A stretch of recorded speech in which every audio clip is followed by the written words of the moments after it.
जुडो जे ॻोठ मांगणी जे रहवासी मोहम्मद शहज़ाद आरई media centre जुडो ते एहतजाज कंदे इल्ज़ाम हयो त ॻोठ जा माण्हू मोहम्मद मुआज़, मोहम्मद असाफ ऐं फैज़ान आरई समेत रोज़ राति जो हथियार खणी मुंहिंजे दुकान ते अची धमकाइनि था त असीं तोखे मारे छॾींदासीं ऐं तुंहिंजी ॿनी ऐं दुकान ते कब्ज़ो कंदासीं।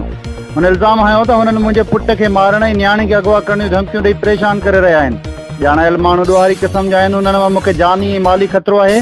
हुन SSP मीरपुर ख़ास समेत बस वारनि खां मुतालबो कंदे चयो त मामले जो नोटिस वठी तोफ़स ॾेई इंसाफ़ कयो वञे।